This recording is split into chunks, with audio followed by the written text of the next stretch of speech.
Hai Mams, ketemu lagi dengan saya Dr. Dara. Mungkin Mams pernah mendengar tentang flek, tepatnya flek saat hamil. Mungkin kedengarannya agak scary ya.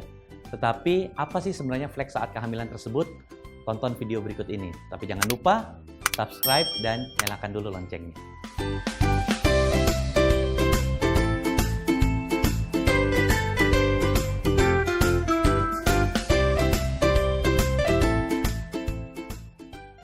Flek saat hamil adalah keluarnya darah atau bercak darah per vaginam dari jalan lahir. Jadi biasanya dia berwarna kecoklatan dan kalau jumlah darahnya makin banyak, dia akan lebih cenderung menjadi berwarna merah hingga seperti darah normal yang keluar dari jalan lahir atau vagina.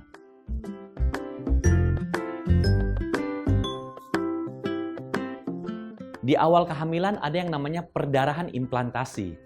Pada saat implantasi, jadi si embrio ini nempel ke dinding rahim, itu istilah awamnya kayak kurang nempel lah.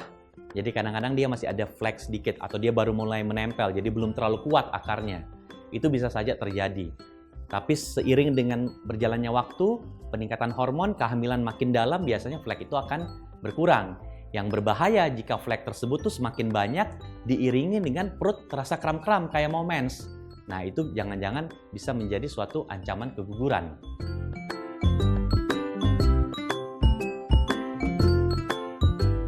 Umumnya flek-flek ini terjadi, kita harus bagi di trimester pertama, trimester kedua, dan trimester ketiga. Berbeda-beda tuh flek itu munculnya.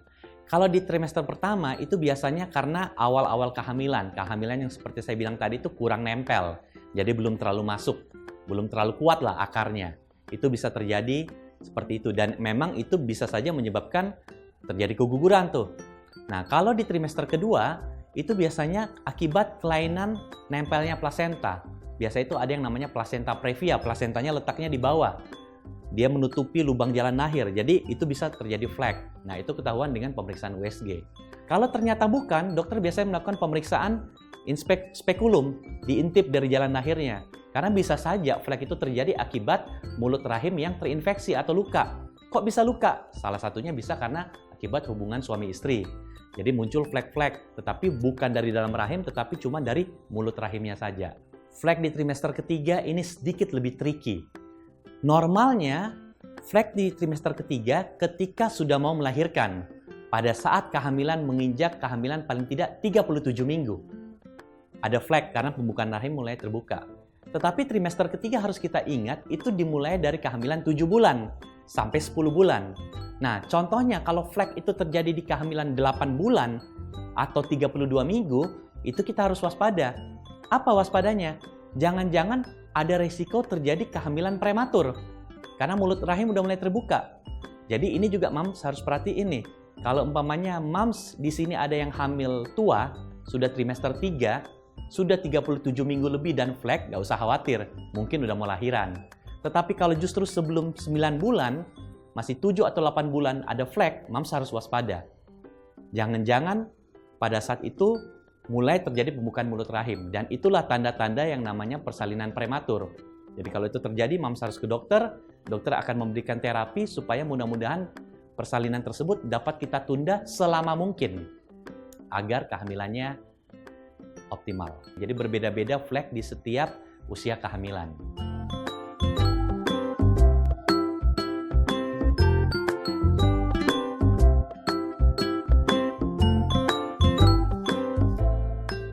Kehamilan itu mestinya clean, tidak ada flek. Itu idealnya. Walaupun seperti tadi kita bilang, ada orang di hamil pertama kadang-kadang flek-flek, di hamil kedua bisa juga ada flek-flek. Jadi flek-flek ini apakah dapat menggambarkan kegawatan? Jawabannya bisa iya. Justru dengan ada flek-flek semacam ini, kita menjadi lebih aware, periksa sehingga udah ketahuan nih penyebabnya apa. Kalau ternyata dia cuma infeksi di vagina, itu nggak ada masalah. Asalkan bukan berasal dari dalam rahim.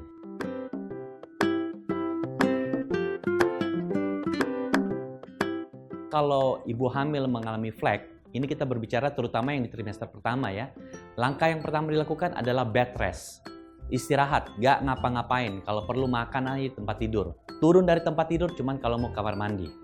Lihat dulu 1-2 hari. Kalau fleknya berkurang, aman berarti. Tapi kalau fleknya tetap muncul atau bahkan tambah banyak, mams harus ke rumah sakit. Jangan-jangan ini ancaman keguguran. Karena mestinya flek-flek itu kalau kita membatasi aktivitas, dia akan makin aktif tuh perdarahannya. Tapi kalau kita makin banyak gerak, dia makin aktif. Nah, kalau kita nggak banyak gerak dan dia makin aktif, ya berarti itu sesuatu yang agak serius dan perlu diperiksa oleh dokter.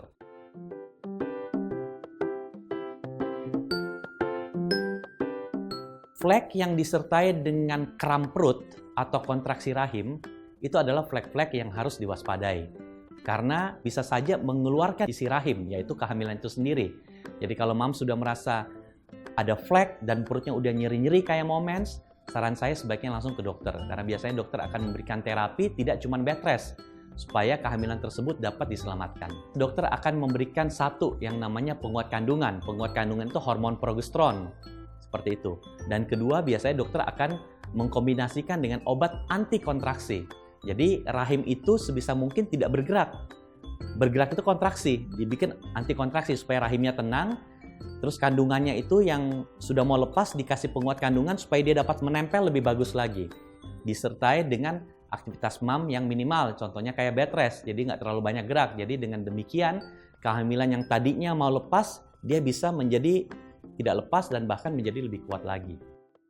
Oke mams, demikian tadi cerita tentang flek dalam kehamilan, di mana flek tersebut memang biasanya terjadi trimester pertama, tapi bisa juga terjadi trimester kedua dan ketiga. Semoga mams senang dengan informasi ini, dan jangan lupa share kepada mams yang lain.